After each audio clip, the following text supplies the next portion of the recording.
एक शख्स नाई की दुकान पर बाल और दाढ़ी बनाने के लिए गया। जैसा कि अमूमन होता है, नाई और गाहक के दरमियान गुफ्तगू शुरू हो गई। बात जब अल्लाह के मौजू पर आई तो नाई ने कहा, मुझे नाउज़ुबिल्लाह अल्लाह के वजूद पर यकीन नहीं है।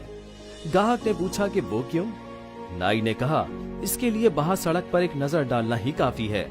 अगर खुदा होता तो क्या इतने लोग बीमार होते, इतनी औलादें यतीम होती, दुनिया में इतना रंजो गम होता? मुझे यकीन है कि अगर रहीम व करीम अल्लाह का वजूद होता तो वो हरगिज इसकी इजाजत नहीं देता कि दुनिया इतने मसाइल से भरी हो। गाहक ने कुछ देर सोचा, लेकिन उससे कोई जवाब न बन पड़ा। वैसे भी वो बहस करने के मूड में नहीं था। नाई ने उसके बाल और दाढ़ी बनाए और वो पैसे देकर दुकान से बाहर निकल आया।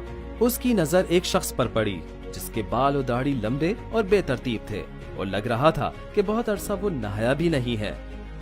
गाहक वापस दुकान में दाखिल हुआ और नाई से कहने लगा, जानते हो क्या, मेरे ख्याल में दुनिया में नाइयों का भी कोई वजूद नहीं है। नाई ने कहा, कैसी बात कर रहे हो? मैं नाई हूँ और तुम्हारे सामने मौजूद हूँ।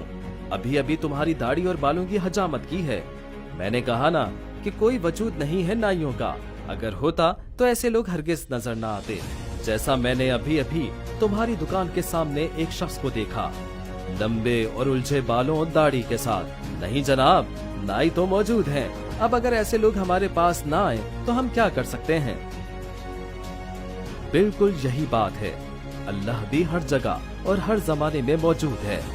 अब अगर लोग उसे ना ढूंढें, उससे राबता ना करें और सच्चे दिल से उसकी पैरवी और इताअत करके उससे ना मांगे, तो यकीनन ये हम इंसानों का ही कसूर है।